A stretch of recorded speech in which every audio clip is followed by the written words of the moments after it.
ॐ सहनाववतु सहनौ भुनक्तु सह वीर्यं करवावहै तेजस्विनावधीतमस्तु मा विद्विषावहै। ओम शांति शांति शांति। प्रिय बंधू भगिनींनो, नमस्कार। आज आपण एका नवीन विषयामध्ये प्रवेश करत आहोत। तो विषय म्हणजे विवेक चूडामणी। आता विवेक चूडामणी कोणी लिहिलेला आहे, केव्हा लिहिलेला आहे, का लिहिलेला आहे, याबद्दल थोडी माहिती आपण बघूया। तर आपल्याला माहिती आहे की 8व्या सेंचुरीमध्ये भारताची अधोगती झालेली होती। भारतामध्ये त्यावेळेस बुद्धिझम होता, बौद्ध धर्माचं पतन झालेलं होतं आणि अनेक प्रकारचे कर्मकांड त्यामध्ये शिरलेले होते। आणि त्यानंतर आपल्यावरती मुस्लिमांचं राज्य आलं, त्यांनी सगळं नष्ट केलं।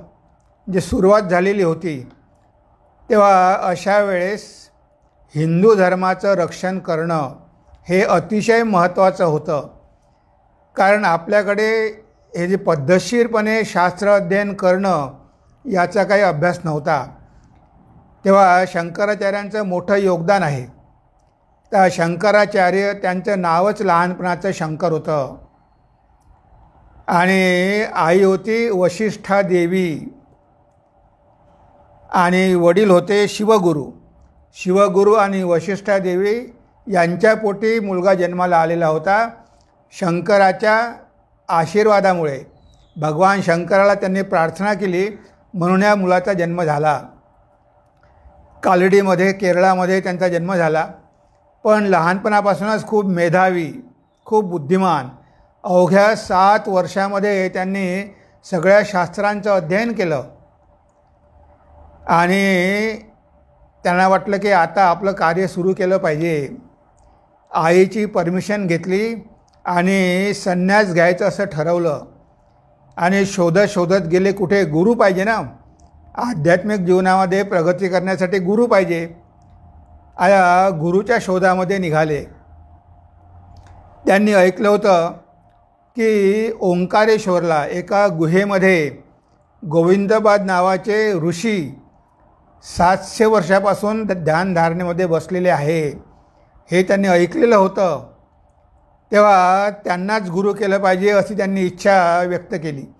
आणि बघा, हा लहानसा मुलगा कालडीवरून ओंकारेश्वरला पैदल निघतो आहे आणि त्यावेळेस काय कंडिशन होती, किती जंगलं होते, हिंस्र पक्षी होते, आणि तरी हा 7 वर्षाचा मुलगा किंवा 8 वर्षाचा मुलगा घरून निघाला आणि गुरुजवळ गेला। काही दिवस तिथे राहिला आणि एक दिवस गुरूंना प्रार्थना केली। ती प्रार्थना ऐकून गुरूंनी डोळे उघडले आणि म्हणाले की अरे शंकर, तुझीच तर वाट मी बघत होतो, तुला महान कार्य करायचं आहे। आणि शंकराला शिष्य करून घेतलं, गोविंदपाद गुरु झाले। तिथे शिक्षण झाल्यानंतर त्यांना हिमालयामध्ये पाठवलं। हिमालयामध्ये त्यांनी अध्ययन केलं आणि त्यानंतर ते काशीला जाऊन त्यांनी प्रचाराचं कार्य सुरू केलं। तेव्हा त्यांचं कार्य म्हणजे काय, ब्रह्मसूत्र, व्यासांनी लिहिलेलं ब्रह्मसूत्र अतिशय अवघड, साधारण मनुष्याला समजू शकत नाही। तर त्याला सोपं करण्यासाठी त्यांनी त्या ब्रह्मसूत्रावर भाष्य लिहिलं। त्यानंतर 11 उपनिषद, त्या 11 उपनिषदांवर त्यांनी भाष्य लिहिलं। कारण ते संस्कृत श्लोक होते आणि संस्कृत मंत्र लोकांना समजणं फार अवघड होतं, म्हणून त्यांनी सोप्या भाषेमध्ये, म्हणजे संस्कृतमध्येच, पण प्रत्येक शब्दाचा अर्थ त्यांनी काढला आणि अगदी सोप्या भाषेत त्यांनी भाष्य लिहिलं की लोकांना कळावं। आणि त्यानंतर भगवद्गीता महाभारतामध्ये होती, पण महाभारतामध्ये असूनसुद्धा लोकांना माहिती नव्हतं की हे एवढं मोठं शास्त्र आहे। त्यांनी त्या भगवद्गीतेला महाभारतामधून बाहेर काढलं आणि त्या भगवद्गीतेवर भाष्य लिहिलं आणि तेव्हापासून ही गीता प्रसिद्ध व्हायला लागली. सगळ्या जगामध्ये गीता प्रसिद्ध झाली. त्याचं श्रेय शंकराचार्यांना जातं. एवढंच नव्हे तर त्यांनी अनेक प्रकरण ग्रंथ लिहिले, म्हणजे स्वतः वेदांतावरती पुस्तकं लिहिली. ते वेदांताचार्य होते, धर्मस्थापक होते. त्यांनी छोटी छोटी पुस्तकं लिहिली, त्याला आपण प्रकरण ग्रंथ म्हणतो.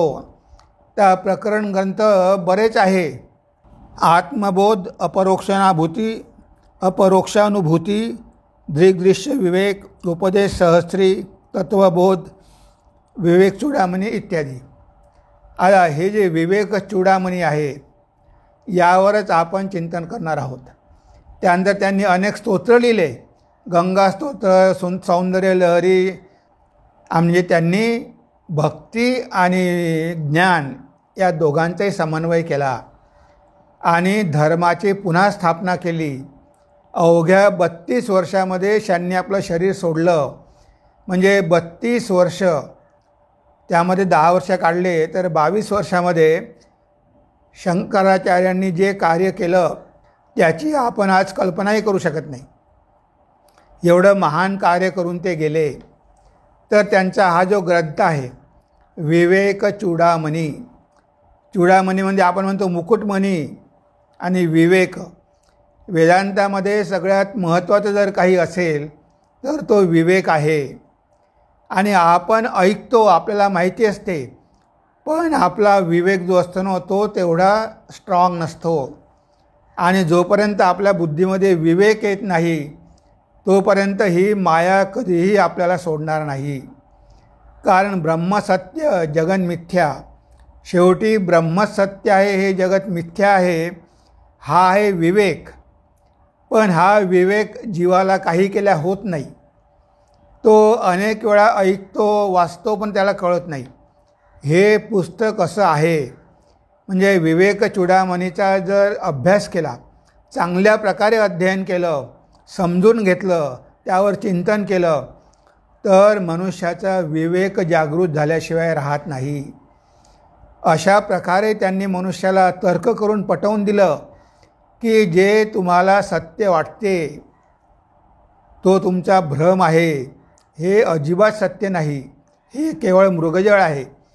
म्हणजे त्यांनी लोकांना अशा प्रकारे तर्क करून समजून दिलं, लॉजिकली समजून दिलं की विवेक करणं भागच पडते. म्हणून या ग्रंथाला चूडामणी म्हटलं आहे. जे त्यांचे जेवढे काही प्रकरण ग्रंथ आहे त्यामध्ये सगळ्यात महत्त्वाचा ग्रंथ विवेक चूडामणी. यावरती अनेक लोकांनी भाष्य लिहिलेले आहे, व्याख्यानं दिलेली आहे. पण हे पुस्तक वेदांताविषयी सगळे आस्पेक्ट आपल्याला समजावून सांगते. जे वेदांत आपण म्हणतो, पण वेदांत काय, वेदांताचा अधिकारी कोण, त्यासाठी साधना कोणती केली पाहिजे, आत्म्याचं स्वरूप कसं आहे, हे सगळं त्यांनी इतकं काही सांगितलेलं आहे की हा ग्रंथ वाचल्यावर आपल्याला काहीच वाचायची गरज नाही. म्हणजे ज्ञानमार्गाविषयी बघा, हा ग्रंथ ज्ञानमार्गावर आहे. जे तुम्हाला जर वेदांती व्हायचं असेल, तुम्हाला ज्ञानमार्गी व्हायचं असेल, तुम्हाला विवेक विचार करायचा असेल तर या ग्रंथासारखा दुसरा ग्रंथ नाही. तर विवेक चूडामणी हा ग्रंथ आहे. ते ओंकारेश्वरला गेले, त्या गुहेत गुरुची भेट झाली आणि त्यांनी तिथे गुरुचा आश्रय घेतला. आणि हे शास्त्र लिहिताना त्यांनी प्रथम गुरुला प्रणाम केला. कारण गुरुला प्रणाम केल्याशिवाय, गुरुला शरणागत झाल्याशिवाय जीवनात काहीच साध्य होत नाही. आता गुरुचं नाव होतं गोविंदपाद. आता गोविंद म्हणजे गुरु पण आहे आणि भगवंत पण आहे. म्हणजे ते भगवंतालाही नमन करतात आणि गुरुलाही नमन करतात. गुरु म्हणजे शेवटी साक्षात भगवंतच, सच्चिदानंदच गुरुचं रूप धारण करून येत असतो. म्हणून त्यांनी एका श्लोकामध्ये भगवंताला आणि गुरुला दोघांनाही प्रणाम केले. तर इथे आपण सुरुवातीला काही महत्त्वाचे श्लोक बघूया आणि त्यानंतर मग आपण काही महत्त्वाचे चॅप्टर बघू. कारण मनुष्याला जर वेदांताची साधना करायची असेल तर त्याला साधन चतुष्टय माहिती पाहिजे. अधिकारी होण्यासाठी 4 कोणते महत्त्वाचे गुण आहे ते माहिती पाहिजे.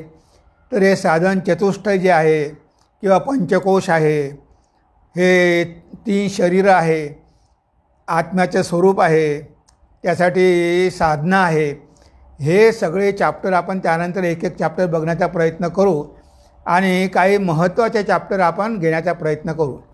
तेव्हा इथे शंकराचार्य सुरू करतात ते काय म्हणतात, सर्व वेदांत सिद्धांत गोचरम तम गोचरम गोविंदम परमानंदम सद्गुरुम प्रणतोस्मी अहम. म्हणजे आता इथे शंकराचार्य काय म्हणतात, गोविंदम, त्याने गोविंदम म्हटलं आहे. म्हणजे इथे गोविंदम म्हणजे गुरु पण आहे, गोविंदपाद. आणि कसे आहे गुरु, परमानंदम. परमानंदम म्हणजे भगवान सच्चिदानंद, ते परमानंद आहे. गुरुला आपण कधीही मनुष्य समजू नये. तो जरी मनुष्य रूपामध्ये आपल्याकडे येत असेल पण तो भगवंताचंच एक रूप आहे. आपल्यासमोर तो सच्चिदानंद मनुष्य रूपानं प्रगट होत आहे. भगवान श्री रामकृष्ण म्हणायचे की जेव्हा आकाशातून पाणी पडतं ते आपल्या घराच्या छतावर पडतं आणि काही काही लोक त्या छताला गोमुख लावून देतात आणि ते सगळं पाणी छतामधून त्या गोमुखाजवळ येतं आणि गोमुखातून खाली पडून निघून जातं. आता लोकांना वाटते की अरे गोमुखातून पाणी पडते आहे, गोमुखातून पाणी पडते आहे, पण ते पाणी पडते आहे आकाशातून. ते गोमुखाच्या माध्यमातून येतं पण ते काही गोमुखातून पडत नाही. तर हे जे गुरु असतात मानवी रूप धारण करून येतात. भगवान श्री रामचंद्र, भगवान श्रीकृष्ण, भगवान बुद्ध, शंकराचार्य, चैतन्य महाप्रभू, भगवान श्री रामकृष्ण, हे सगळे जे गुरु येतात तर ते मानवदेह धारण करतात पण ते सच्चिदानंद स्वरूप असतात, ते ब्रह्मच असतात. तर इथे काय म्हणतात शंकराचार्य, गोविंदम परमानंदम म्हणजे आनंद स्वरूप आहे. तो आनंद कसा आहे, परम आनंद, की ज्या आनंदाची तुलना कशाशीही होऊ शकत नाही. आपण आनंद आनंद म्हणतो पण आनंद खऱ्या अर्थानं आपण कधी बघितलाच नाही, कधी त्याचा अनुभव घेतलेलाच नाही. त्यामुळे खरा परमानंद कसा असतो याची आपण कल्पनाही करू शकत नाही. पण भगवान कसा आहे, आनंद घन आहे, आनंद स्वरूप आहे. ते ब्रह्म कसा आहे, आनंदमय आहे. तर तो गोविंदम कसा आहे, परमानंदम. गोविंदम परमानंदम सद्गुरुम, आणि सद्गुरू पण आहे. भगवान श्री रामकृष्ण म्हणायचे की तो भगवंत ब्रह्मच युगायुगात गुरुचं रूप धारण करून येत असतो. तो साधारण गुरु नाही, तो सद्गुरू आहे. ज्यानं सत्याचं दर्शन केलेलं आहे, ज्याला सत्याची अनुभूती आलेली आहे, त्याला सद्गुरू म्हटलं आहे. सत शब्द लावलेला आहे. म्हणजे साधारण गुरु नाही, तो सत्स्वरूप आहे, तो आनंद स्वरूप आहे, तो ज्ञानस्वरूप आहे. हे सगळं गुरुमध्ये असतं. कारण गुरु म्हणजे शेवटी भगवंतच असतो, फक्त गुरुरूपामध्ये आपल्याकडे आलेला असतो. तेव्हा अशा ह्या गुरूंना मी नमन करतो, मी प्रणाम करतो, असं शंकराचार्य म्हणतात. सद्गुरुम प्रणतोस्मी अहम. आणि आता ह्या भगवंताला, या ब्रह्माला प्राप्त करून घ्यायचं असेल तर इथे पहिल्या लाईनमध्ये काय म्हटलं आहे, सर्व वेदांत सिद्धांत गोचरम तम अगोचरम. म्हणजे आपल्या इंद्रियाला, मनाला, बुद्धीला गोचर नाही, अगोचरम. म्हणजे आपण त्या गुरूंना किंवा भगवंताला किंवा ब्रह्माला आपल्या इंद्रियाद्वारे, मनाद्वारे, बुद्धीद्वारे जाणू शकत नाही. अवांग मनस गोचरम, तो मन आणि वाणीच्या पलीकडे आहे. म्हणून म्हटलं आहे की तम अगोचरम, म्हणजे इंद्रिय बुद्धीच्या तो अगोचर म्हणजे प्राप्त होऊ शकत नाही. पण त्याला प्राप्त करून घेता येतं. कसं, सर्व वेदांत सिद्धांत गोचरम. म्हणजे वेदांताचे जे सिद्धांत आहे त्या सिद्धांताला तो गोचर आहे. म्हणजे त्या सिद्धांताचं आपण चिंतन केलं, त्याची साधना केली तरच आपण त्या भगवंताला जाणून घेऊ शकतो. म्हणजे ही सगळी शास्त्र ही सगळी शास्त्र आपल्याला काय सांगतात? भगवंताचं स्वरूप. तेव्हा ह्या शास्त्रांचं अध्ययन करून, आपल्या मनाचा विकास करून, मनाला पवित्र करून, त्याप्रकारे आचरण करून आपण त्या सत्याला जाणून घेऊ शकतो. इंद्रिय मन बुद्धीद्वारे नाही, तर मनाच्याही पलीकडे जावं लागतं, मनालाही नष्ट करावं लागतं. आणि ते मन जेव्हा पवित्र होतं, ते शुद्ध होतं, त्यामध्ये सगळी आसक्ती नष्ट होते, सगळ्या कामना नष्ट होतात, तेव्हा कुठे आपल्याला त्या ब्रह्माचं दर्शन होतं. म्हणून शंकराचार्यांनी पहिल्या श्लोकामध्येच आपल्या गुरुचं महत्त्व सांगितलं आहे आणि गुरु आणि भगवंत दोघांनाही प्रणाम केलेला आहे. प्रणमामि अहम. तर सर्व वेदांत सिद्धांत गोचरम तम अगोचरम गोविंदम परमानंदम सद्गुरुम प्रणतोस्मी अहम. तर इथे शंकराचार्यांनी हा ग्रंथ सुरू करण्यापूर्वी आपल्या गुरुला वंदन केलं. कोणतंही महान कार्य सुरू करण्यापूर्वी आपण गुरुचे आशीर्वाद घेत असतो.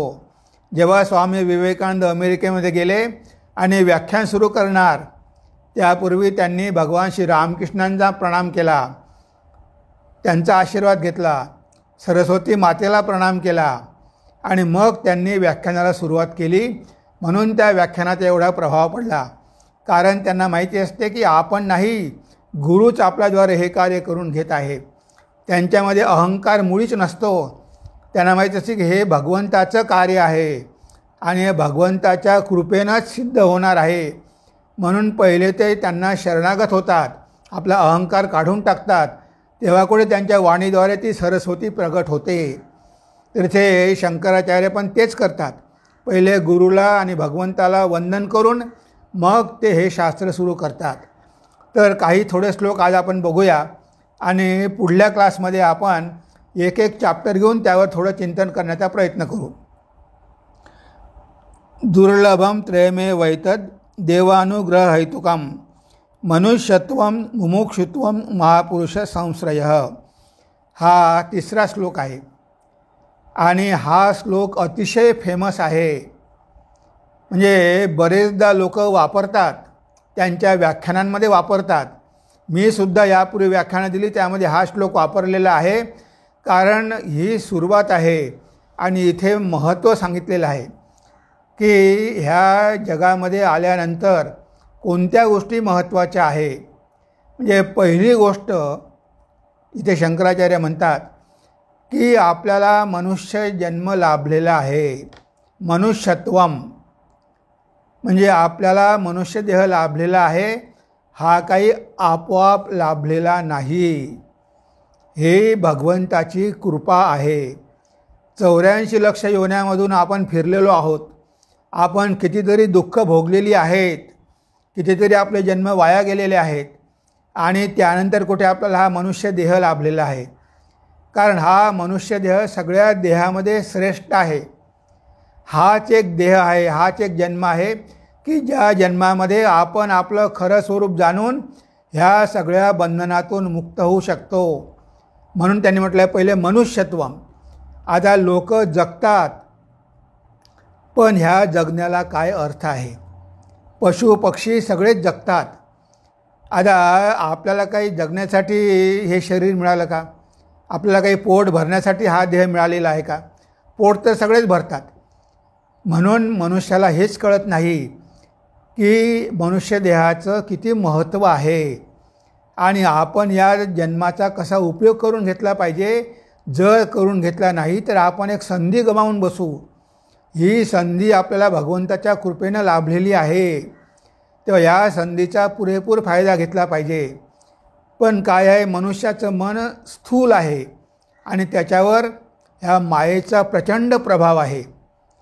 ही माया त्याला कळूच देत नाही, ही माया त्याला विवेकच करू देत नाही आणि ह्या जगामध्ये येऊन तो सामान्य जीवन जगतो, पशुसारखं जीवन जगतो, इंद्रिय भोगासाठी जीवन जगतो.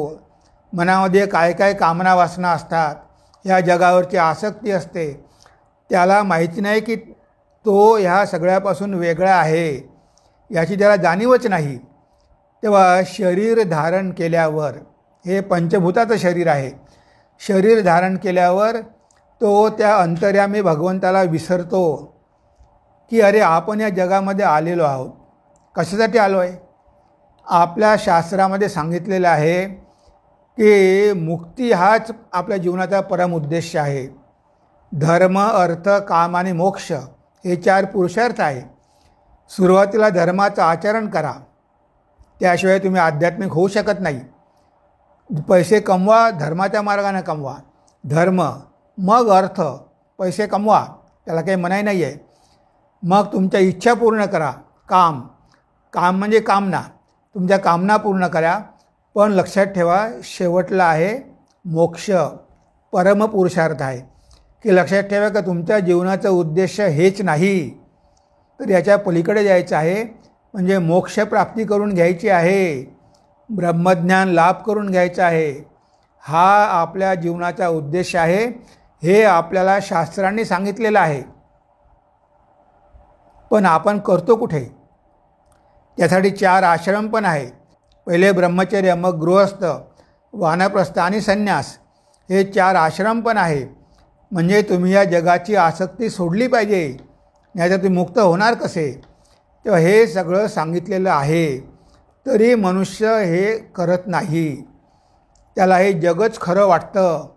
म्हणून विचार केला पाहिजे की आपल्याला मनुष्य देह लाभलेला आहे. हा देह इतर सगळ्या देहांपेक्षा श्रेष्ठ आहे. कारण हाच एकमात्र जन्म आहे की ज्या जन्मामध्ये आपण आपल्या स्वरूपाचा लाभ करून सगळ्या बंधनातून मुक्त होऊ शकतो. हा मायेचा पडदा आपण तोडून टाकू शकतो. हे याच जन्मात शक्य आहे. पण बहुतेक मनुष्य किंवा बहुतेक लोक ते करत नाही. म्हणून शंकराचार्य म्हणतात की तुम्हाला मनुष्य देह लाभलेला आहे, हे भगवंताची कृपा आहे. मनुष्यत्वम, त्यानंतर मुमुक्षत्वम. आता मुक्त होण्याची इच्छा, मुमुक्षू पाहिजे. मनुष्य देह लाभला, पण आपण मायेच्या पिंजड्यामध्ये पडलेलो आहे. हे जग म्हणजे मायेचा पिंजडा आहे.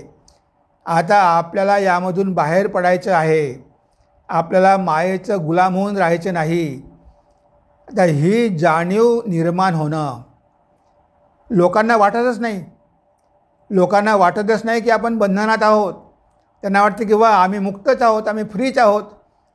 आणि ते विसरून जातात की अरे बाबा, साखळी सोन्याची असो की लोखंडाची, शेवटी साखळीच आहे. तुमच्या जीवनामध्ये कितीही सुख येवो, ती सोन्याची साखळी आहे, तीसुद्धा तुम्हाला बांधते.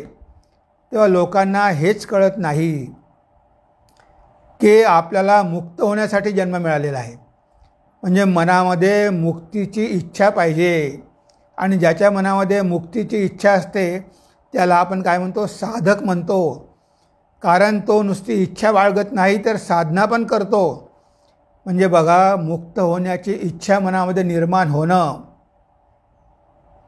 यासाठी सुद्धा भगवंताची कृपा पाहिजे. आपल्याला हे बंधनच आवडतं. आता हे बंधन आहे, हे आपलं स्वतःचं घर नाही. आपलं घर भगवंताच्या चरणी आहे. जेव्हा भगवान श्री रामकृष्णांकडे नरेंद्रनाथ आले, तेव्हा त्यांनी पहिले हेच गाणं म्हटलं, मन चलो निज निकेतने, संसार विदेशे, विदेशीर भेषे, भ्रमो क्यानो अकारणे. अरे माझ्या मना, स्वतःच्या घरी चल. हा संसार म्हणजे विदेश आहे. या विदेशामध्ये शरीर धारण करून तो असा का भ्रमात पडलेला आहे? तेव्हा आपल्या घरी परत चल. आपण ज्या ब्रह्मापासून आलेलो आहे त्या ब्रह्माकडे आपल्याला परत जायचं आहे. पण हे आपल्याला कळत नाही आणि आपण यामध्ये अडकून पडतो. फारच कमी लोकांना मुक्त होण्याची इच्छा निर्माण होते. इव्हन गीतेमध्ये पण भगवंत म्हणतात, मनुष्यानां सहस्रेषु कश्चित यतति सिद्धये, यततामपि सिद्धानां कश्चित वेत्ति माम तत्वतः. गीतेमध्ये भगवंत म्हणतात की हजारो लोकांमध्ये, मनुष्यानां सहस्रेषु, एखादाच मला प्राप्त करून घेण्यासाठी प्रयत्न करतो. कश्चित यतति सिद्धये, फारच थोडे लोक मला प्राप्त करून घेण्यासाठी प्रयत्न करतात. आणि जे प्रयत्न करतात त्यामध्ये सुद्धा काही थोडे लोकच मला जाणून घेऊ शकतात. म्हणजे एवढं सोपं नाही आहे. भगवंताची कृपा असल्याशिवाय शक्य नाही. कारण ही भगवंताची माया भगवंतापेक्षाही पॉवरफुल आहे. पण भगवंताला शरणागत जर आपण झालो तर भगवंत ही माया दूर करू शकतात. त्यांच्यामध्ये ते सामर्थ्य आहे, कारण ती त्यांची माया आहे, ते मायाधीश आहे. म्हणून गीतेमध्ये म्हटलं आहे की दैवी हेषा गुणमयी मम माया दुरत्यया मामेवये प्रपद्यन्ते माया मेतां तरन्ति ते. ही माझी माया दैवी आहे, ती सामान्य नाही आहे. दैवी हेषा गुणमयी, त्यामध्ये गुण आहे, तमोगुण रजोगुण सत्वगुण गुणमयी. मम माया दुरत्यय, ह्या मायेला पार करणं अतिशय अवघड आहे. पण जे मला शरणागत होतात, मामेवये प्रपद्यन्ते माया मेतां तरन्ति ते, पण जे माझ्या चरणाचा आश्रय घेतात ते ही माया सहज पार करून जातात, असं भगवंताने म्हटलेलं आहे. तर ही दैवी माया आहे, मनुष्याला मुक्तीच्या मार्गानं जाऊ देत नाही. तो जर मुक्त होण्यासाठी प्रयत्न करत असेल तर त्याच्या मार्गामध्ये अनेक प्रकारचे अडथळे निर्माण करते. तुम्हाला कोणीतरी येऊन सांगेल की ह्या काय मूर्खपणा आहे का, ही काय वेळ आहे का भगवान करायची. म्हणजे तुम्ही जर प्रयत्न केला तर ही माया तुम्हाला सहजासहजी जाऊ देत नाही, तुमच्या मार्गात काही ना काही अडथळे आणते. तुम्ही समजा निघाला जंगलामध्ये, आज जाय मला ईश्वर लाभ करून घ्यायचा आहे, तर ही मायासुद्धा तुमच्या मागोमाग येते आणि मागोमाग येऊन काय करते, तुम्हाला प्रलोभनं दाखवते. अरे तू कुठे चालला, अरे तुझं कसं होईल, आणि ती अनेक अडथळे निर्माण करते. तुम्हाला जंगलामध्ये हिंस्र पशु दिसतात, नद्या, पहाडं, साप, हे सगळं दिसतं आणि तुम्ही घाबरता. तुम्हाला वाटते अरे आपण कसं काय राहू शकणार. म्हणजे तुमच्या मार्गामध्ये खूप अडथळे निर्माण करते. त्यानंतर तुम्हाला प्रलोभनं दाखवते, अरे एवढी कठोरता कशाला करतो, हे घे, तुला काय पाहिजे. मग त्याला सिद्धाई देते, त्याला ते काही सिद्धी प्राप्त होतात. तो पाण्यावर चालू शकतो, आकाशात उडू शकतो. त्याला वाटते काय वा मला काय मिळाले आहे. ते मायेनं दाखवलेलं प्रलोभन आहे, तुमच्या मार्गातला अडथळा आहे. तुम्हाला ह्या सिद्धी लाभल्या म्हणजे काही तर काही तुमच्या जीवनाचा उद्देश नाही, तुम्ही पुढे जाऊ नये म्हणून त्या सिद्धी दिलेल्या आहे. पण हा मनुष्य थोड्या सिद्धी प्राप्त झाल्या की त्याचा अहंकार वाढतो आणि तो आपल्या सिद्धी दाखवायला सुरुवात करतो. आणि सिद्धाई दाखवायला सुरुवात केली की मग लोक यायला लागतात, कारण जिथे चमत्कार तिथे नमस्कार. तुमच्या चमत्काराला बघून लोक तुमच्याकडे येतात. म्हणून भगवान बुद्धाने भिक्षूंना सांगितलं होतं की चमत्कार बिलकुल करायचा नाही. कोणी जर चमत्कार केला तर त्याला संघातून काढून टाकायचे. त्यांना बिलकुल मान्य नव्हतं. त्यांना माहिती होतं की हे सगळे अध्यात्म मार्गातले विघ्न आहे. इवन भगवान श्री रामकृष्णसुद्धा ह्या गोष्टींना बिलकुल स्थान देत नव्हते. त्यांचे 2 भक्त होते, चंद्रा आणि गिरिजा. त्यांच्याकडे सिद्धाई होत्या. त्या सिद्धी सगळ्या भगवान श्री रामकृष्णांनी आपल्याकडे ओढून घेतल्या. ते त्यांचा गैरवापर करायला लागलेले होते. म्हणून ह्या सिद्धाईसुद्धा आपल्या मार्गामधला अडथळा आहे. पण ही माया आपल्याला सिद्धाई देते.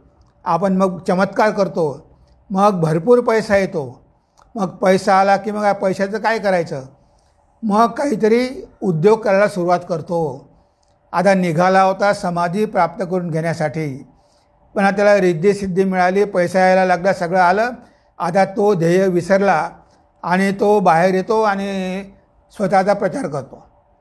म्हणजे भगवंताचा लाभ करणं दूरच राहिलं, पण पुन्हा या संसाराच्या बंधनामध्ये येऊन अडकला. म्हणजे ही माया मनुष्याला कशा प्रकारे बांधेल हे कोणीही सांगू शकत नाही. म्हणून आपण कधीच म्हणू नये की ही माया माझं काहीही करू शकत नाही. म्हणून तर देवीची आराधना करावी लागते. म्हणून तर आपले ऋषी दुर्गा सुक्तम, दुर्गेचं स्तोत्र म्हणायचे, देवीचे स्तोत्र म्हणायचे, देवीला प्रसन्न करून घेण्याचा प्रयत्न करायचे. म्हणून तर रामकृष्ण मठामध्ये दुर्गापूजा होते. देवी म्हणजे ही भगवंताची शक्ती आहे, हीच मायाशक्ती आहे. ती माया तुम्हाला बांधूही शकते आणि तीच माया तुम्हाला मुक्तही करू शकते. दोन्ही पावर तिच्यामध्ये आहे. तुम्ही जर तिला शरणागत झाला, तुमचा अहंकार सोडला, तर ती मायाच तुमचं द्वार उघडं करून देते. म्हणून शंकराचार्य त्यांच्या एका स्तोत्रामध्ये म्हणतात, मोक्ष कपाट पाट न करी अन्नपूर्णेश्वरी. आई तो मोक्षद्वाराचं कपाट उघडून देणारी आहे. हे कपाट उघडल्याशिवाय आम्ही पलीकडे जाऊ शकत नाही. म्हणजे ह्या सगळ्यांनी शक्तीची आराधना केलेली आहे. शक्तीचा अपमान करून, शक्तीकडे दुर्लक्ष करून कोणी मुक्तिमार्गावर जाऊ शकत नाही. पण भगवान श्री रामकृष्णांनी पहिले मधुर भावाची साधना केली, राधेच्या भावामध्ये राहिले, राधेला संतुष्ट केलं आणि मग त्यांना कृष्णाचं दर्शन झालं.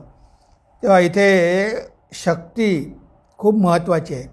म्हणजे ह्या मायेच्या कृपेशिवाय आपण आपल्या ध्येयापर्यंत जाऊ शकत नाही. आणि बरेच लोक प्रयत्न करतात. गीतेमध्ये म्हटलं आहे की अनेक लोक प्रयत्न करतात, पण त्यामधले काही लोकच माझ्यापर्यंत येऊ शकतात. त्यांना सिद्धीलाभ होत नाही. कारण ते प्रयत्न करतात, पण त्यांचा अहंकार वाढतो आणि ही माया विघ्न निर्माण करते आणि म्हणून ते आपल्या ध्येयापर्यंत पोहोचू शकत नाही. म्हणून शंकराचार्य म्हणतात की जर तुम्हाला मुक्ती पाहिजे असेल तर तुम्ही देवीची आराधना केली पाहिजे, शक्तीची उपासना केली पाहिजे. शंकराचार्यांनी पण केली. भगवंताची कृपा आणि देवीची कृपा ह्या दोन जर तुम्ही प्राप्त करून घेतल्या तर अजून तुमचा मार्ग सोपा होतो. म्हणजे तुमच्या मार्गातले अडथळे कमी होतात, तुमच्या साधनेमधले विघ्न आपोआप दूर होतात. मग साधनेमध्ये जास्त स्ट्रगल करावा लागत नाही. तुम्ही सहज तुमच्या ध्येयापर्यंत जाऊ शकता. म्हणून म्हटलं आहे की 3 गोष्टी महत्त्वाच्या आहे. दुर्लभम त्रयमे वैतद. ह्या 3 गोष्टी अतिशय दुर्लभ आहे आणि देवानुग्रह हेतुकाम, देवाच्या कृपेमुळेच प्राप्त होणारे आहे. त्यामधलं पहिलं मनुष्यत्वम, दुसरं मुमुक्षुत्वम, मुक्त होण्याची इच्छासुद्धा भगवंताच्या कृपेनंच प्राप्त होते. आणि महापुरुष संश्रय, म्हणजे महापुरुषाचा संग. इथे सत्संगाला खूप महत्त्व दिलेलं आहे. भगवान श्री रामकृष्णांकडे कितीतरी भक्त यायचे, कितीतरी साधक यायचे आणि त्यांची वाणी ऐकून ऐकून ऐकून ऐकून त्यांची जीवनं पूर्णपणे बदलून गेलेली होती. कारण त्यांचं जीवन होतं आणि त्यांची वाणी होती. त्यांनी प्रत्यक्ष सत्याचा अनुभव घेतलेला होता. साक्षात भगवंताचे अवतार होते. आता भगवंताच्या अवताराचा संग मिळणं तर फार दुर्लभ आहे, पण कमीत कमी आपण चांगले साधू निवडले पाहिजे. म्हणजे आपल्याला कळलं पाहिजे की ज्याच्यामध्ये त्याग आहे, वैराग्य आहे, ज्याने आध्यात्मिक प्रगती करून घेतलेली आहे, असाच खरा खरा साधू आहे. नाहीतर इकडे भोगही करतो आणि तिकडे सांगतो लोकांना त्यागाचा महिमा. त्या त्यागाचा महिमा सांगतो आणि स्वतः मात्र भोगामध्ये व्यस्त आहे. अशाला गुरु करू नये. कारण तो गुरु तुमचं नुकसान करू शकतो. कारण असे गुरु बरेच असतात, पण ते स्वतःच्या स्वार्थासाठी त्याचा उपयोग करतात. त्यांना शिष्यांकडून पैसे काढायचे असते. शंकराचार्यांचे शिष्य म्हणतात, गुरवो बहवो संती, गुरवः बहवो संती, शिष्य वित्तापहारिणम तमेकम शरणम वंदे, शिष्य संतापहारिणम. मी असे बरेच गुरु बघितलेले आहे की ते शिष्यांचे खिसे खाली करतात, वित्तहारणम. पण शंकराचार्य असे आहे की ते शिष्यांचा संताप दूर करतात. तमेकम शरणम वंदे, शिष्य संतापहारिणम. तेव्हा अशा प्रकारचा गुरु पाहिजे. किंवा साधू, जर चांगल्या साधूचा संग मिळाला तर त्या साधूच्या संघामध्ये राहून राहून राहून राहून त्याचे शब्द ऐकून, त्याची वाणी ऐकून आपल्या मनावर त्याचा प्रभाव पडल्याशिवाय राहत नाही. आपल्याला वाटते की साधू जे सांगते ते खरं आहे. साधू आपल्याला पटवून देतो की बाबा हेच खरं आहे, पण मनुष्याला कळते कुठं. गुरु म्हणतो की अरे तू हे सगळं मी माझं माझं माझं माझं म्हणतो, पण ह्या जगामध्ये कोणीही कोणाचं नाही. तू म्हणतो की सगळे माझ्यावर प्रेम करते, सगळे माझ्यावर प्रेम करते. अरे बाबा हे काही नाही. हे सगळं काही खरं नाही आहे. तो ईश्वरच एकमात्र आपला आहे. तोच खरं प्रेम आपल्यावर करत असतो. बाकीची ही सगळी नाती जी आहे ती मायेची नाती आहे. यामध्ये स्वार्थ भरलेला आहे. पण शिष्याला कळत नाही. एक गुरु होता आणि एक शिष्य होता. ही श्रीरामकृष्णांची गोष्ट आहे. तेव्हा गुरु म्हणाला की अरे तू काय करतो आहेस? एवढे दिवस माझ्यासोबत राहतो आणि अजूनही तुझ्यामध्ये मुक्तीची इच्छा झाली नाही. चल माझ्यासोबत चल, दे सगळं सोडून, चल माझ्यासोबत आपण जंगलात जाऊन साधना करू. तेव्हा तो शिष्य म्हणतो की गुरुदेव, तुम्ही हे मला काय सांगता? माझी आई, माझी पत्नी माझ्यावर एवढं प्रेम करतात की माझ्याशिवाय ते जगूच शकत नाही. एक दिवस जर मी नसलो तर ते मरून जाईल. त्यांचा सांभाळ कोण करेल? त्यांच्या एवढं प्रेम माझ्यासाठी, एवढं प्रेम आहे त्यांचं की मी ते सोडून जाऊ शकत नाही. माझं कर्तव्य आहे, माझी जबाबदारी आहे. तुम्ही मला हे काय सांगता? तेव्हा गुरु म्हणाले ठीक आहे, अजूनही तुझी वेळ आलेली नाही, पण मी म्हणतो हे मात्र खरं आहे, विश्वास ठेव. म्हणे हे घे, हे औषध घे आणि जा. म्हणे रात्री हे औषध घेऊन झोप आणि बघ म्हणे सकाळी तुझं शरीर जडवत होऊन जाईल, तुझा श्वासोच्छ्वास थांबेल, शरीर वाकडं तिकडं होईल आणि लोकांना वाटेल की तू गेला. मग म्हणे बघ काय होतं. आणि तो शिष्य ते औषध घेऊन गेला. संध्याकाळी त्याने ते औषध खाल्लं आणि त्याचं शरीर वाकडं तिकडं झालं. आता बायको, आई सगळे रडायला लागले. अहो आमचा एकटाच मुलगा गेला, माझे पती गेले, आता लहान लहान मुलं आहे, त्यांचा सांभाळ कसा करू? खूप रडायला लागले. मग सकाळी हा गुरु गेला. म्हणे काय झालं, काय झालं? नाही हो म्हणे, बघा म्हणे माझा मुलगा गेला. ती पत्नी म्हणते माझा पती गेला, कालपर्यंत चांगला होता, आता बघा काय अवस्था झालेली आहे. तेव्हा गुरुने नाडी बघितली. म्हणे अजूनही नाडी आहे, अजूनही शरीर गरम आहे, हा वाचू शकतो. त्या सगळ्यांना खूप आनंद झाला. म्हणे वाचू शकतो? तुम्ही त्याला वाचू शकता? आणि हो वाचवू शकतो, पण म्हणे एक अट आहे. काय अट आहे?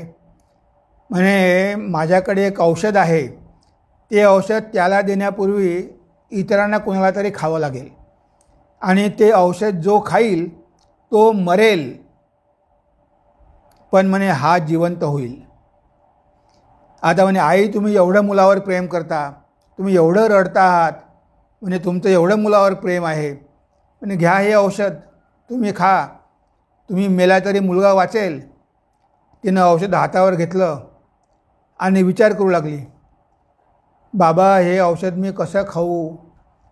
तो तर आता गेला, त्याचं जे व्हायचं ते झालं.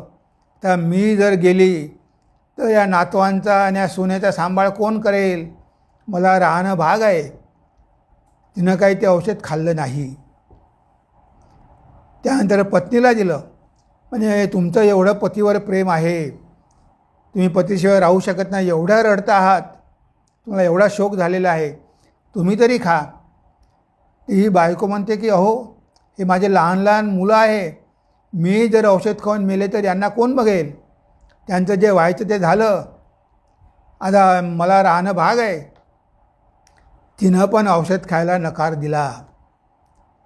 हे सगळं तो शिष्य ऐकत होता, त्याला पूर्ण होश होता. आता हे सगळं ऐकल्यानंतर गुरु म्हणतो की अरे बेटा उठ, बघितलंस ना? तेव्हा तो ताडकन उठला आणि मला गुरुदेव तुम्ही म्हणता तेच खरं आहे, आतापर्यंत माझा भ्रम होता, चला मी तुमच्यासोबत येतो. असं म्हणून तो शिष्य गुरुसोबत निघून गेला.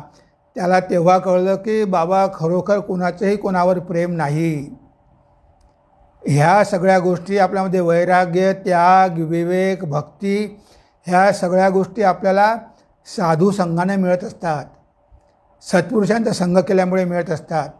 महापुरुष संश्रय, जेव्हा त्यांचा आश्रय घेतो आपण, जेव्हा सत्संग करतो आणि अशा गोष्टी पुन्हा पुन्हा पुन्हा पुन्हा ऐकाव्या लागतात. एक दिवस ऐकून आपल्या डोक्यात शिरत नाही, कारण आपलं डोकं एवढं जड झालेलं आहे ना. ह्या जगाविषयी आसक्ती खूपच आहे आणि हे जगच खरं वाटतं आणि या जगातलं प्रेमच खरं वाटतं. पण आपल्याला कळत नाही की ही सगळी आसक्ती आहे. त्या आसक्तीला आपण प्रेमाचं नाव दिलेलं आहे. ह्या जगात कोणीही कोणाचं नाही. आपण येण्यापूर्वीसुद्धा हे जग नव्हतं आणि आपण गेल्यावरही राहणार नाही. कोण आपल्यासोबत जाणार हेच मनुष्याला कळत नाही. कल नहीं था तो न कल रहेगा, आजही जपले प्रभू का नाम. तर ह्या जगामध्ये कोणीही कोणाचं नाही.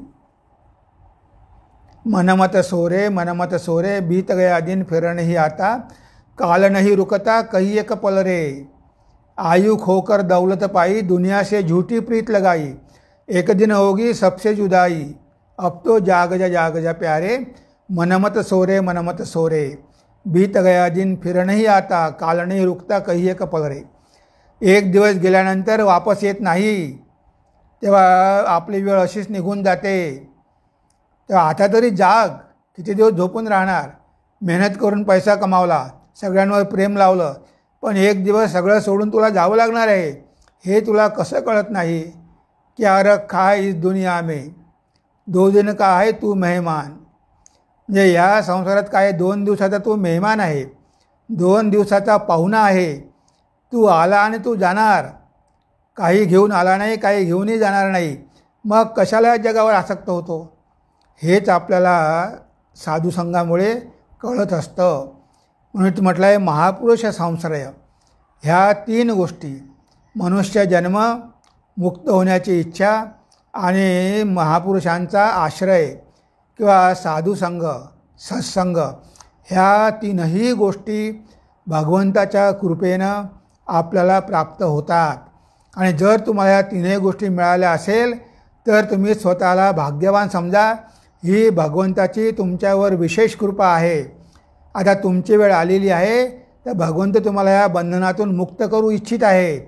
म्हणून आता याकडे दुर्लक्ष करू नका. त्याचा योग्य फायदा घ्या, संधीचा फायदा घ्या आणि या संसारामधून मुक्त व्हा. हेच या श्लोकामध्ये आपण बघितलेलं आहे. त्यानंतर आहे योगस्य प्रथमं द्वारम वांग निरोधो अपरिग्रह निराशाच निरीहाच नित्यमेकांतशीलता. तर इथे काय म्हटलं आहे, तुम्हाला जर साधना करायची असेल, ठीक आहे, ह्या 3 गोष्टी तुम्हाला मिळाल्या, आता साधना करायची आहे. त्यामध्ये काय महत्त्वाचं आहे, योगस्य प्रथमं द्वारम. योगाचं पहिलं द्वार आहे वांग निरोध. ह्या वाणीवर कंट्रोल. आपल्या भारत देशामध्ये आपण सारखी बडबड करत असतो, एवढ्या गप्पा मारतो, एवढा अड्डा करत असतो, फालतू गोष्टी बोलत असतो की आपण काय बोलतो हेच आपल्याला कळत नाही. म्हणजे बघा, जो मनुष्य खूप बोलतो तो डीप चिंतन करू शकत नाही, तो चिंतनशील नसतो. आणि जे चिंतनशील असतात ते आपल्यासारखी बडबड करत नाही. जे मोठमोठे वैज्ञानिक झाले ते काही आपल्यासारखे बडबड करत नव्हते. ते आपल्या लॅबमध्ये जायचे आणि रात्रंदिवस शोध लावायचे. किंवा आध्यात्मिक साधक असतो तो पण खूप बडबड करत नाही. म्हणजे इथे मौनाला खूप महत्त्व दिलेलं आहे. म्हणजे जो साधक आहे त्याने जास्तीत जास्त मौन अभ्यास केला पाहिजे. जेवढं आवश्यक आहे तेवढंच बोललं पाहिजे. आणि जे काही बोलतो आपण ते सुद्धा लोकांच्या हितासाठी असलं पाहिजे. खोटं नाटं बोलणं, लोकांच्या चुगल्या करणं, हे सगळं करणं सोडून दिलं पाहिजे. म्हणजे आपला जिभेवरच कंट्रोल नाही. पण जर तुम्हाला योगी व्हायचं असेल तर पहिले तुम्हाला मौन धारण करावं लागेल. सायलेन्स इज योगा एक पुस्तक आहे. तर मौन म्हणजेच योग आहे. कारण तुम्हाला आता तुमचं मन भगवंताशी जोडायचं आहे. जर तुम्ही मन या जगाशी जोडलं आणि फालतू बडबड करत राहिला तर भगवंताकडे मन जाणार नाही. एकदा भगवान श्री रामकृष्णांच्या खोलीमध्ये मास्टर माशे बसलेले आहे, नरेंद्र पण आहे, आणि ते दोघंही या जगाविषयी बोलू लागले. त्या मास्टर माशे सिनियर महेंद्रनाथ गुप्त ते सगळे सांगू लागले की बघा मुलं कशी बिघडत आहे आणि या जगात काय होत आहे आणि काय होत नाही. तेव्हा भगवान श्री रामकृष्ण त्यांच्या खोलीमध्ये होते, बाहेर आले म्हणजे तुमचं काय बोलणं सुरू आहे? तेव्हा त्यांनी सांगितलं की हे असं असं आमचं बोलणं सुरू होतं. तेव्हा भगवान श्री रामकृष्णांनी मास्टर माशांना डाटलं, त्यांच्यावर रागावले. म्हणे हे काय, तुम्ही तर वयस्कर, तुम्ही नरेंद्रापेक्षा मोठे आणि इथे येऊनसुद्धा संसाराच्या गोष्टी करता, तुम्हाला लाज वाटत नाही? नरेंद्र तर लहान आहे, इथे आल्यानंतर ह्या बाकीच्या गोष्टी करायच्या नाही, फक्त भगवंताविषयीच बोला. पण आपण बघतो लोक साधुसंग करायला जातात आणि सगळ्या संसाराच्या गोष्टी बोलतात. त्यांना अध्यात्माविषयी काहीच प्रश्न नसतो. आता बघा, मास्टर महाशय जायचे ठाकूरांकडे, पण तिथे त्यांना प्रश्न कसे विचारायचे? अध्यात्माविषयी. ते स्वतःविषयी काहीही सांगत नव्हते. त्यांच्या जीवनामध्ये कितीतरी समस्या होत्या, ते कधीच सांगत नव्हते. ते भगवंताविषयी प्रश्न विचारायचे की गृहस्थ आश्रमात राहून भगवानला बघू शकतो का? कोणत्या प्रकारची साधना आवश्यक आहे? असे प्रश्न त्यांनी विचारले. ही त्यांची विचाराची पातळी होती.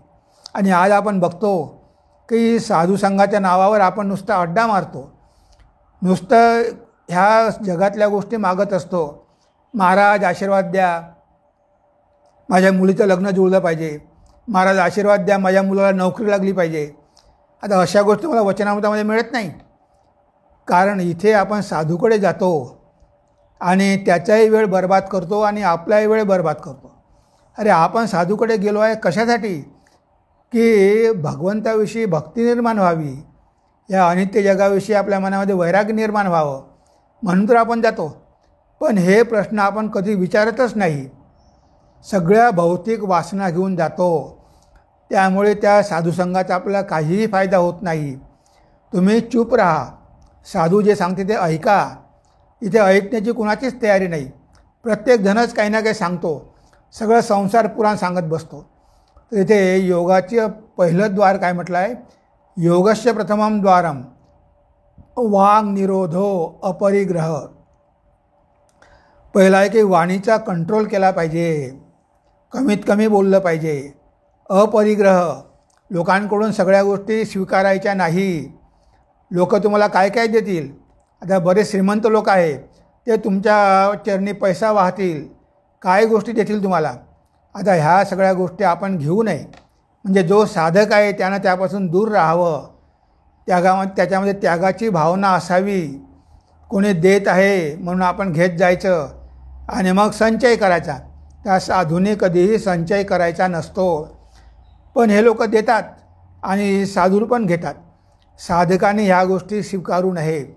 ज्यांच्याकडून आपण पैसे घेतो, देणग्या घेतो, आपण त्यांचे गुलाम बनतो. आपल्याला त्यांचं ऐकावं लागतं. ते कंडिशन टाकतात की मी पैसा देतो पण तुम्हाला असं असं असं असं करावं लागेल, आणि आपल्यावर ऑब्लिगेशन होतं. जे त्याची आपण खिदमत करतो त्याला वेगळ्या प्रकारची वागणूक देतो. का अरे हा VIP आहे, हा भरपूर पैसा देतो, याची वेगळ्या प्रकारे काळजी घेतली पाहिजे, याला चांगलं खाऊपिऊ घातलं पाहिजे. म्हणजे अशा प्रकारे आपण त्यांचे गुलाम होतो. म्हणून जेवढं पोट भरण्यासाठी आवश्यक आहे, पूर्वी तर माधुकरी करून खायचे, ते काहीही घ्यायचे नाही. ते म्हणतात की 12 वर्षापर्यंत जर तुम्ही अपरिग्रह केला, कुणाकडूनही कोणतंही दान स्वीकारलं नाही, तर 12 वर्षानंतर तुम्हाला तुमच्या पूर्वजन्माची आठवण होते, असं पतंजली म्हणतात. अपरिग्रह म्हणजे काहीच ग्रहण करायचे नाही कुणाकडून. जेवढं शरीर धारणेसाठी आवश्यक आहे तेवढंच घ्यायचं. असं जर तुम्ही 12 वर्ष करू शकला, त्यावेळेस ऋषी जंगलात राहायचे, वल्कलं घालायचे आणि फळमुळं खायचे, लोकांकडून काहीच देणग्या घेत नव्हते. म्हणून त्यांना ह्या सगळ्या शक्ती प्राप्त झाल्या. तेव्हा इथे संचय करायचा नाही. आपल्याला समाजामध्ये राहावं लागतं, कधीकधी घ्यावं लागतं, पण तुम्ही जेवढं घेता त्यापेक्षा जास्त तुम्ही द्या. कारण तुम्ही इथे समाजात आहात तर तुम्हाला लोक देणारच. म्हणून स्वामी विवेकानंद म्हणाले की तुम्ही लोकांसाठी काम करा, त्यांचं फुकटचं अन्न खाऊ नका. तुम्ही जर घेतलं तर लोकांसाठी काम पण केलं पाहिजे ना. जे तुम्ही त्यांना काहीतरी द्या. नाहीतर तुमच्यावर ते ऋण होईल. कारण लोक देतात त्यांच्यामागे काय कामना असतात. आता त्यांनी कामना जर ठेवली तर त्यांची पापं तुम्हाला घ्यावी लागेल. त्यामुळे तुमची आध्यात्मिक प्रगती होणार नाही. तुम्ही जेवढं घेता त्यापेक्षा जास्त देण्याचा प्रयत्न करा, तर तुमची प्रगती होईल. तुम्ही जर काहीही समाजासाठी कार्य केलं नाही, नुसतं लोकांचं खात राहिले, तर तुमची अधोगती झाल्याशिवाय राहणार नाही. म्हणून स्वामीजींनी इथे कर्म सुरू केलं. कारण तुम्हाला समाजात राहावं लागतं तर तुम्हाला पैसे घ्यावेच लागतात, गृहस्थांकडून मदत घ्यावीच लागते. पण त्यांना आध्यात्मिक ज्ञान द्या, गरिबांना मदत करा, हे सगळं करा, म्हणजे बॅलन्स होईल. नाहीतर तुमच्यावर ते ओझं वाढतच जाईल. म्हणून अपरिग्रह आणि निराशाच निरीहाच नित्यमेकांतशीलता. निराशाच निरीहाच म्हणजे मनामध्ये कसल्याही प्रकारची आशा ठेवू नका. इथे तुम्हाला निराश व्हायला सांगत नाही. जे आशा, जर आशा असेल तर निराशा येणारच येणार. कारण आशा पूर्ण झाली नाही तर निराशा येते. म्हणजे मनामध्ये काहीतरी कामना ठेवून आपण कोणतंही कर्म करत असतो. आता ती कामना जर पूर्ण झाली नाही तर निराशा येईल की नाही. अरे मला खूप अपेक्षा होती, मला खूप आशा होती. अरे बाळा तू जात आहे, तुझ्याकडून माझी खूप आशा होती, तू मला मदत करशील भविष्यामध्ये. पण जर मुलगा संन्यासी झाला, आईवडिलांना आशा असते की आपल्याजवळ राहिला तर आपल्याला मदत करेल, पण तो जेव्हा तुम्हाला संन्यास घ्यायचा आहे तेव्हा त्यांना खूप शॉक बसतो. अरे आमच्या तुझ्यावर किती आशा होत्या, तू आमचा सांभाळ करशील. अरे सांभाळ कोणीही कोणाचा करत नाही. सांभाळ सगळ्यांचा भगवंतच करतो. भगवंतच एकमात्र सांभाळ करणार आहे. आपण काय इथे परमनंट आहो का? एक दिवस सगळेच जाणार आहे. म्हणून ते आशा ठेवतो आपण. जे कोणतेही कर्म आशा ठेवून करत असतो. आईवडीलसुद्धा मुलांकडून बऱ्याच आशा ठेवतात. मुलंसुद्धा आईवडिलांकडून काहीतरी आशा ठेवतात की आईबापांनी सगळी संपत्ती आम्हाला दिली पाहिजे. म्हणजे जर नाही दिली तर मग त्यांना घरातून काढून द्या. मग निराशा येते. म्हणजे बघा, साधक जर व्हायचं असेल तर ह्या सगळ्या आशा सोडल्या पाहिजे. निराशाच निरीहाच आणि स्वार्थी कर्म सोडले पाहिजे. हे कर्म करा, निष्काम भावानं करा, लोकांसाठी करा, पण स्वार्थी कर्म करू नका. आणि त्यानंतर नित्य एकांतशीलता आणि एकांतामध्ये राहण्याचा अभ्यास करा. तर इथे शंकराचार्य म्हणतात नित्य, पण आता नित्य तर राहणं शक्य नाही. भगवान श्री रामकृष्ण पण म्हणायचे, अरे गृहस्थांनी मधूनमधून एकांतवास केला पाहिजे. भगवान श्री रामकृष्ण त्यांचे शिष्य होते. त्यांच्या शिष्याला ते म्हणायचे, रामला म्हणायचे, अरे रामचंद्र दत्त, साधना करण्यासाठी एखादी एकांतामध्ये जागा बघ. आणि रामबाबूने जागा खरेदी केली, बिल्डिंग बांधल्या आणि सगळे एकांतात जाऊन साधना करू लागले. पंचवटीमध्ये किती एकांत होता. तेव्हा साधकाला एकांतवास करण्याची सवय झाली पाहिजे. मधूनमधून एकांतवास केला पाहिजे. रात्रंदिवस घरामध्ये अडकून पडलो तर आपली आसक्ती वाढत जाते. म्हणून तर महाराष्ट्रामध्ये आपण बघतो की महाराष्ट्रामध्ये वारी जेव्हा लोक करतात तेव्हा 1-1.5 महिना घरापासून वेगळे राहतात, सतत भगवंताचं चिंतन करतात. म्हणजे घरापासून दूर राहणं आणि एकांतामध्ये राहणं. एकांतामध्ये राहून भगवंताला प्रार्थना केली पाहिजे की भगवंता, ह्या जगामध्ये तूच माझा आहे. हे मी माझं म्हणतो ते सगळं खोटं आहे. तूच माझा एकमात्र आश्रय आहे. तू मला दर्शन दिलं पाहिजे. भगवान श्री रामकृष्ण म्हणायचे की एकांतामध्ये जाऊन ज्ञान भक्ती लाभ करून घ्या आणि मग तुम्ही संसारामध्ये येऊन राहा. तुम्ही संसारात आसक्त होणार नाही. जर तुम्ही एकांतात जाऊन ज्ञानभक्ती प्राप्त केली तर मग संसारात जरी येऊन राहिला तरी तुम्ही संसारावर आसक्त होणार नाही. म्हणून इथे म्हटलं आहे की नित्य एकांतशीलता. म्हणजे मधूनमधून नित्य तर होऊ शकत नाही. आता सगळं सोडून तर जंगलात जाऊ शकत नाही. काळ बदललेला आहे. त्यावेळेस शक्य होतं. त्यावेळेस सगळे साधू जंगलामध्येच राहायचे, सगळे ऋषी जंगलामध्येच राहायचे. पण आता काळ बदललेला आहे. आपण नेहमीच काही जंगलात जाऊन राहू शकत नाही. त्यावेळेस वानप्रस्थ आश्रम होता. वानप्रस्थ म्हणजे जंगलात जाऊन राहणं, वनामध्ये जाऊन राहणं. तर आता ते शक्य नाही. पण तुम्ही मधूनमधून जर जाऊन राहिलात, कोणत्या आश्रमात राहिलात, तीर्थक्षेत्रात राहिला, तर तुम्ही आल्यानंतर संसारामध्ये आसक्ती तेवढी वाढणार नाही. तुम्हाला कळून चुकेल की भगवंतच आपला आहे आणि तुम्हाला ती अनुभूती पण येईल की भगवंतच एकमात्र आपला आहे. कारण भगवंत तुम्हाला कशाप्रकारे वाचवतो, कशाप्रकारे मार्ग दाखवतो, हे फक्त एकांतामध्येच कळू शकतं. जेव्हा भगवंतावर संपूर्णपणे भार टाकून आपण जेव्हा भारत भ्रमण करतो, तीर्थयात्रेमध्ये जातो, तेव्हा आपल्यासोबत भगवंत असतो. त्याला माहिती असते की आपल्यासाठी यानं घर सोडलेलं आहे, आपण याचं रक्षण केलंच पाहिजे. तर ह्या सगळ्या गोष्टी साधकाच्या जीवनामध्ये अतिशय आवश्यक आहे. ते असे यामध्ये अनेक श्लोक आहे आणि खूप आपल्याला प्रेरणा देणारे आहेत. तेव्हा आपण आज फक्त 2 श्लोक घेतलेले आहे. 2 श्लोकावरती आपण चिंतन केलेलं आहे.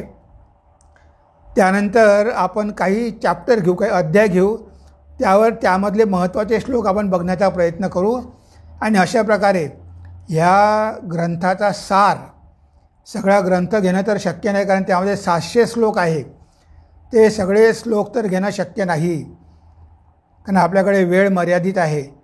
तेव्हा त्यामधले महत्त्वाचे श्लोक आपण काही दिवस बघण्याचा प्रयत्न करूया. तेव्हा आज आपण आपल्या चिंतनाला इथेच विराम देऊ. नमस्कार, धन्यवाद. ओम सर्वे भवन्तु सुखिनः, सर्वे सन्तु निरामया, सर्वे भद्राणि पश्यन्तु, मा कश्चित् दुःखभाग् भवेत्, मा कश्चित् दुःखभाग् भवेत्. ओम शांति शांति शांतिः. हरि ओम तत्सत्. श्रीरामकृष्णार्पणमस्तु.